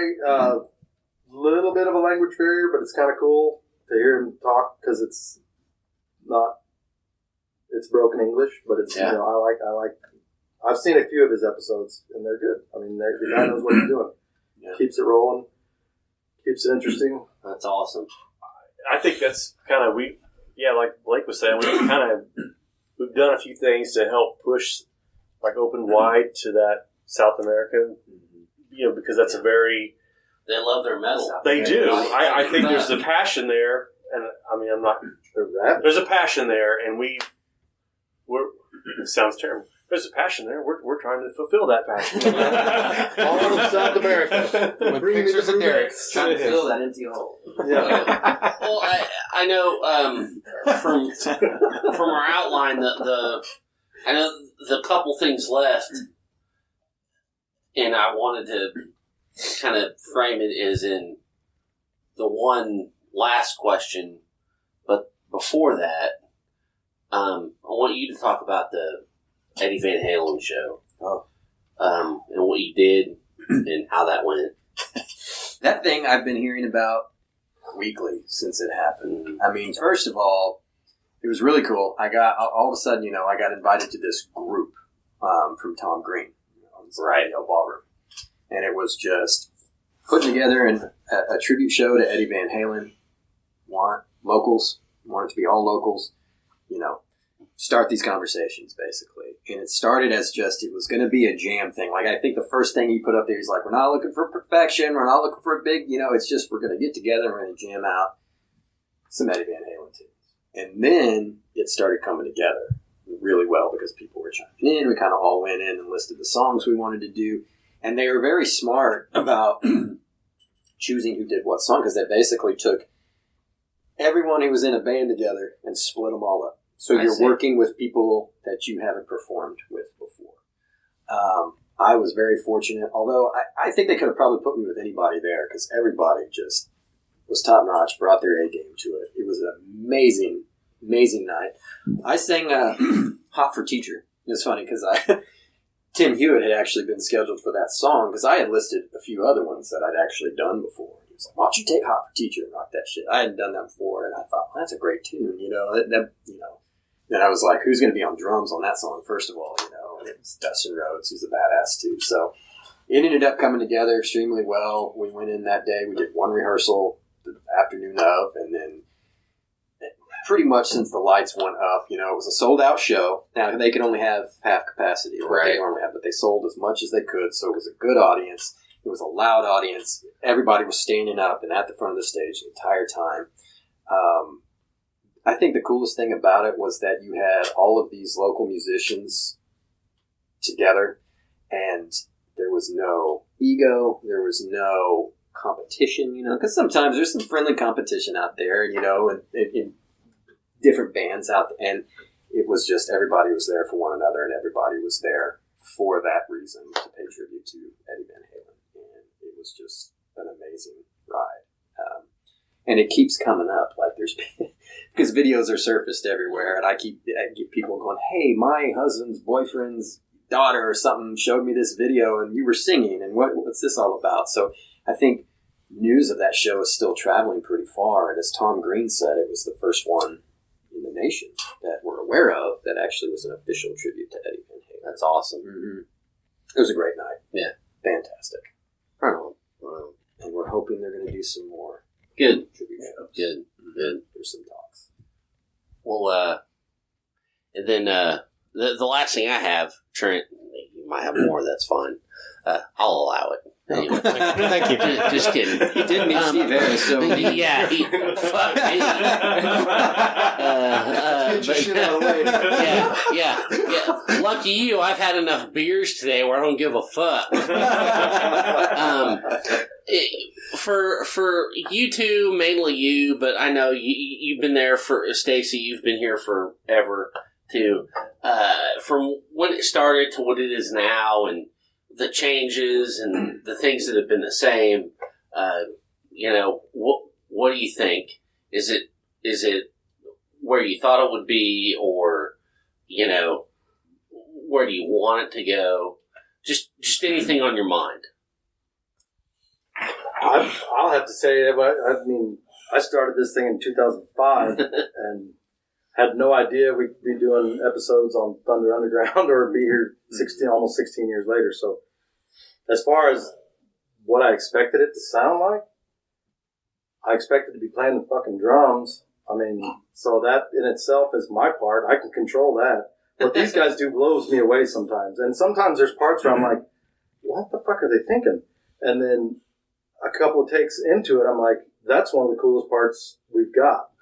Or something, and it pushes me outside of my box, but it also forces me back into the box, because Open Wide especially is a non-frills, no over-the-top, not a whole lot of going on. That's just, I'm in the pocket and just playing. I play a couple of little fills here and there, but I don't really know what I expected it to sound. I know that what I wanted to do was be in a band, because I'll never say this is my band. That pisses me off. People do that. Oh, you should come out and see my band. Oh, you're the only motherfucker on stage? No, there's other people there. So it's a democratic process. I never liked my bass player is, it's like, no, our. Right. Our band. It's the band I'm in. Sure to say that I've never said my band, but it is, it's nice to have four guys that come in and put in work, because I know these guys don't just come here and play and then leave and that's it. Like, there's all the time, there's ideas flying back and forth, or they'll send videos of new tunes.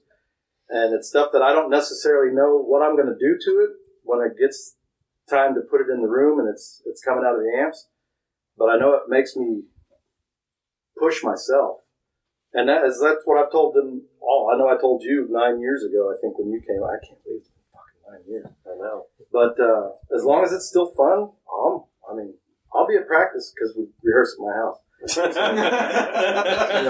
If they start not showing up, or it starts to be we can't do this, or it starts to be a hassle. And don't get me wrong, there's some points where it's a major hassle. I mean, I know Stace sent a message last week saying shit was driving him up a wall because we got all this shit going on. And I think I'd said something I think that's just part of what's happening with where we are. I mean, we're going in a lot of different directions, but the nice thing is Blake takes a part and runs with it. Thad takes a part and runs with it. Stace takes a part and runs with it. And I'm just, I do my thing. So it feels like a band. Yeah. It doesn't feel like some guys that play together and someone pushes everything, somebody writes everything. It feels like everyone's on board. And there's always someone that's got your back. If you can't be there, it's a brotherhood. And the fact that it's been, Blake and I have known each other for a long time. But as a band and each other, we've only really known each other for a very short time. And so it's amazing to me how it feels like a family already and how well everybody works together. Yeah. Everybody does cover for everybody. I don't know if you have anything to add to that, Stace. But yeah, I mean, I just think that probably for where when I joined, just out of arrogance, I thought that when I joined and I thought we were going to record, do some stuff, I thought that was what it needed to be, and then really, and just not a reflection on anybody else. I mean, more on my part. It was not where what I thought was good really wasn't good. And I'm talking about my own stuff and the songwriting part and all that. It was not. And so as we've evolved and got to this point, then we've kind of had, an epiphany here recently, like with Open Wide, where we figured out, okay, this is how we write a chorus. This is how we record this part. And, it's really a collective thing. So I think I'm very satisfied with that. And to go from, I don't want to give things heights from this spot to this spot, it's been amazing, and it's been a great learning experience. And we've all kind of learned together. And like I said, I think we're starting to figure out some things that I thought I already knew, but I didn't. So, that's been great. I mean, I'm blown away. I'm pleasantly surprised with where we are. I'm looking forward to pushing on. I mean, I'm not going to get stuck with any of the old tunes and go, oh, I wish we sounded like that. Because, I mean, not to throw it back, I'm not saying we're Rush, but you listen to Fly By Night and you go to Grace Under Pressure. Holy shit, what a major evolution of the band. Same kind of thing here, and I don't want to stand in the way of it. So I just kind of, keep my parts, and throw in what I think needs to be done. And sometimes they'll give me that look like, oh yeah, that was cool, do that every time, or what the fuck are you doing? Like, you get the adverse of that, you'll get the, what the hell were you doing there? Blake sometimes looks at me like, were you drunk right then, or what just happened? But, we kind of hold each other accountable, and there's a certain standard that we all set for ourselves, and we just want to keep on knocking that out and having a good time doing it. So as long as we get to see cool people like you guys, we know we're on the right track. Nobody laughed at that? Nobody? Oh, I know. We know you're serious. Come on, we gotta kiss the ass. Yeah. Get up in there in the meaty bits. You're right.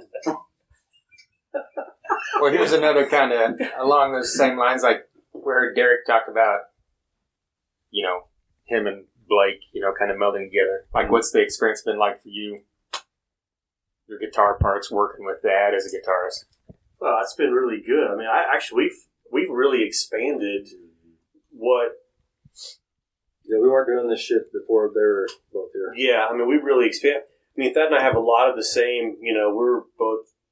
And actually, I don't think anything sounds like this, but we're both Randy Rhoads guys, and actually, I don't think really anything we do now sounds like Randy, but it's a common ground, right? So you have but I think it's been a very smooth thing. I get him, he gets me, and there's things that Thad does, better than me, and there's things that I do that are more suited for me, and we figured those things out. And could you put on record what it is? I'm just saying that there's things where I'm like, oh yeah, he's getting that way better, way faster than I am, and we have that kind of, and I do feel sorry for that at times, because we go into the studio and 18,000 guitar tracks later that I've layered this shit on, and then I say, hey, I need you to play this part live. And then he's stuck having to figure it all, And I sit there going, he's right, though. I mean, like, this just won't sound the same. I feel like a dick sometimes, because I'm like, hey, I need you to do this. But, and he does, and he learns it, and he does it, and I don't fret about it, I don't think twice. And guitar tone, that's got the fret there. I did. I knew that was accidental too, by the way. Fret. I thought I was using a big word, but it's only 4 letters. Anyways, it's the biggest 4-letter word. So we have a very cohesive, a very good relationship as far as that goes. I will say, from a songwriting standpoint, when I first started Zero Crossing with a buddy of mine who now lives in Baltimore, he and I wrote song after song after song, and it was a great songwriting relationship. Like Stacey was saying, we were on the same level. We were different enough to make it work, but it came. And since that time, as far as writing original music goes, I've never found a partnership that was that cohesive. And when I joined this band and started going over ideas with Stacey, and ideas he had, ideas I had, it just gelled well. And I think our styles mix quite well, because Stacey's very theory-minded, can very technical, can do anything on that guitar. I'm more kind of fluid, more soul, I guess. And when we combine that together, sometimes there's some magic that can happen. And Stacey writes these other lead parts and these dual leads, and it's just, I'm learning from him at that point as well, how to bring that into the fold a little bit. And honestly, I've played guitar and sang in bands before, but I haven't played metal guitar and sang in bands with very fast, very lead. So I think overall it's helped me become a stronger player and singer. And again, you add 2 more people to that have all these great ideas, and it's just the relationship. The sky's the limit, I think. I'm very, very happy every time we release a song. It's like, man, that was even better than the one before. And I know we're biased, and we may just be thinking that, but it does seem like, like Open Wide's gotten a lot of feedback, more than some of our other songs that we've released. Of course, there's some we haven't released yet, but it's just kind of, I think we're growing as a band for sure. And as Derek mentioned, it's like nothing's off the table up front. That creativity gate is just open, and everybody goes as far as they want with it, and we're figuring out what works and what doesn't. Yep, definitely. So you guys going to release some more of those before the album? Or are you going to hold on to everything at this point? We've still been talking about that. Yeah. Probably, we're trying to hold out, because like we said, we don't want to release the whole singles. Everything we have so far has been a single after single. That's just because it's been... See, we want a platinum album, and we're afraid if we release everything. We're only going to get gold. So. Yeah. Is there such thing as a platinum album anymore? Yeah, I think if you're Taylor Swift. Or yeah, Taylor Swift, exactly. Yeah. So I think we might download. What is that? We might probably do one more at least before the album comes out. Maybe depends on how kick-ass the song is. Right. If it's just one of those where you're like, we can't hold on to this. This needs to be in the hands of people, which was kind of the same with Open Wide. Because even without the movie, even if we didn't have the movie, I think we would have released Open Wide. It just turned out. And Open Wide, Redeemer, and Headcase. All 3 of those songs are at KMOD. Open Wide's gotten some play recently, even during lunch hours. Lynn Hernandez did an awesome Who's Playing in Town Tonight with that song playing in the background. So people can call and request Severmind, and they will. 460 KMOD. We also have a show, if we can promote, on December 19th at the IDL Ballroom, which is a big deal for us, being able to headline a show at the IDL. Because IDL, that's a place to play. What they're doing up there, especially as part of the Save the Tulsa music scene, the people that are involved and what they're doing for local bands, and we're talking original bands, we're talking cover bands, jam bands, acoustic solo. They're putting on a big show and not making a lot of money doing it just to keep bands active and working and draw attention on them. And it's just, I can't speak highly enough about those guys and those opportunities. And we get to do one one with Drek, who's coming in from Kansas City, Oh, wow. and All's Fair. So it's going to be a pretty damn good show. It's also, we're doing a toy drive as well. So it's like $10 at the door or $5 if you bring an unwrapped toy. And who are the toys going to? We're going to, that court-appointed special advocates Tulsa. You said that's the 19th? 19th of December. Okay. 19th, yeah. We have a show Yeah, next deal. weekend as well, but I don't think this will air before then. So This will come out right after that. So. Well, we hope we saw you at the fucking show. if you were there, We weren't there. You missed. Right. Yeah, if you didn't get it, if you were there, thanks. It looked marvelous. If you weren't there, you're not on our Facebook page. So Steve Harris might or might not have showed up. Probably will. Yeah, he was there. It was fun. He stepped in, bless him. He was What? there. It was No, I'm nervous. Neil Peart was there. You just didn't get to meet Oh, him. shit. He's with me everywhere. Came and went. He's with me everywhere. I had dreams about that guy. I had a dream that he gave me a China symbol. And it was like at a high school. The stage was 2 feet off the ground. It was like a high school auditorium. Yeah. And I went up to him after they were playing, and I was like, God, I mean, you've been such a huge influence on me. And he's like, here, it was like Mean Joe Green throwing the kid the shirt, and he's like, here, take this China. So I said, I can't. If you ever That's gave me a great. China, there's no way. It was in the plastic sleeve. And I remember thinking, God, it must be nice to play new shit every show. But I said, if you gave me a China, there's no way I would play it. So he said, well, here, take this one too. And by the way, this girl over here at the front of the stage wants to meet you. And I turn around, I'm not kidding you, this was 20 years ago. I turn around, fucking Jacqueline Smith. And I'm like, holy shit. Charlie You talking about Sanders? yes. Oh, I had a huge crush Yeah. on her growing up. Who didn't? That's some And, awesome dreaming, man. Dude, Yeah, I know. I woke up and was pissed. I was like, for damn. one. So you got to meet him. Yeah, it was the all-around best dream I've ever You got had. some gear. You got a date with Jack. It's like a rock and roll wet dream all wrapped up in one. Right. Yeah, that was a long time ago, but that was a hell of a dream. Right on, guys. Well, appreciate you guys doing this once again. Oh, thanks Thanks for for having having us. us. 300. Yeah. I love it. This is Sparta! I was wondering who's going to do it. As soon as I So I've got a plan already for promotion. Just wait. Yes. Well, thanks for coming, man. Yep, thank We you appreciate guys. it. Appreciate I it. forgot to mention the video. We're working on a video Oh, okay. for Open Wide, like a Yeah, no, my full-on lyric video. We have a lyric video available, which this guy put together and made. Looks great. But we're looking at doing a full production video. Possibly two. One for Redeemer, kind of focusing on more of a live feel, and then Open Wide, kind of more of a horror themed Is that going to have like song. movie clips in it or no? You don't know yet. Well, Still working on still that. working Okay. on those. But Yeah. the lyric video does have some of the movie clips. Yeah, the trailer for the film is actually incorporated into the lyric video, which is up on YouTube. And it does have a little warning label on there, so kids are. It's got some gruesome. I had a lot of fun some with it. stuff. Derek and I really picked some weird shit. It looks really good. I got blown away when they Bunch of showed it to low end me. shit over here, motherfuckers. Did they give you any idea on like a release date on the movie yet? October of next year is kind of. It was supposed to be October this year that he got stalled in this as long as we did. Right. And then he's a special effects artist by day as well for other films. So when everything resumed, that came first, and so they're still working hard on it. But you can find Normal Terror all over Facebook. In fact, Sam just won an award for a film he starred in, which he also stars in this one as well. He plays a maniac in a film called The Butcher, and so he's getting up there. His name's getting around. So I'm excited to be a part of it. Oh yeah. Sweet guys. Well, once again, we appreciate it. Appreciate Glad to you. have you a part of Thank this. you. Wow, this is The milestone episodes. Hell yeah. Fantastic. We're looking forward to 400. There you go. All 4 members of Severmind.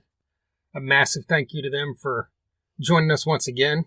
They're now, have been the official milestone band because we decided before episode 100 we wanted to have a Tulsa act, and we went with them, and now they're just the official band of that number. Yeah, right. episode 400. It will be Severmind. That's right. And what was that you said last time? Unless Robert Plant, Right. James Hetfield, or Slash come along, Right. anybody else will get bumped to 401. So, fuck, we might even bump one of them to 401. That's right. That's right. But yeah, so it's been quite a pleasure talking to Severmind throughout the years, and everybody we mentioned before that interview and everybody we didn't mention. I mean, just this year alone, early on, we had on James Lomenzo. I mean, that was huge for me. I'm a massive fan of that guy. He's been in, I'm not even going to name all the bands, but Black Label Society and John Fogerty. And we had on Trevor from Haunt earlier this year. We had on That was great. PJ Farley from Trickster and Raw. Lou Brutus was on here, which is pretty crazy. We had on Ivan DePrume, the original drummer for White Zombie. Let me think. Who else? This Brian Fair of Shadows Fall. That was awesome. Yeah. Long ass list, all that stuff we mentioned earlier. We've also had on guys from Seven Dust and Avatar, and long ass list, but we named a lot of those earlier. But coming up on this podcast, the next episode 301, we think it's going to be John Corabi. It's been recorded, so it's not like we're not sure, but We've got so many here that we're just trying to decide which one's going to be next. Yeah. But besides John Corabi, we've also got Reb Beach of Winger and Whitesnake coming up. You almost said Warren. I know, because we've said it like 3 times already. But we've also got Mike Mostert and Tony Cavino of In Theory, Frederick Leclerc of Creator and formerly of Dragon Force. We've got Matthew Nelson of Nelson. We've got Eric the Trainer of Maine Monster. We've got Michael Stahn. I think that's how you say his last name. Okay. I always avoid saying his last name. Mm-hmm. I'm going to look it up before I record that episode. But the vocalist for the mighty Dark Tranquility. Their new album came out last Friday. And it's a fucking metal masterpiece. I'll say it. You know, these guys are excellent. They never fell to put out a masterpiece, in my opinion. So check that out if you haven't. We've also got Eric Bass, a good buddy was in Jason's band Zen Hipster, and of course he was in Citizen Mundi and Steve Liddell and a few other bands. Mitch Perry of the Mitch Perry Group, and Kristen Mikado, formerly of Il Nino, and like I said earlier, Wayne of Hatebreed will be coming up here soon as well. So look forward to all that stuff, and we appreciate you. If this is your first time, we greatly appreciate it. If you've been here for a while or this whole time, we damn well appreciate that too. Thank you. TheThunderUnderground.com. You can check out all the podcasts on there. Everything's right there. You can listen directly there, or you can go to Spotify or iTunes or TuneIn or anywhere you listen to podcasts. Wherever you listen to it, subscribe or like so you don't miss future episodes.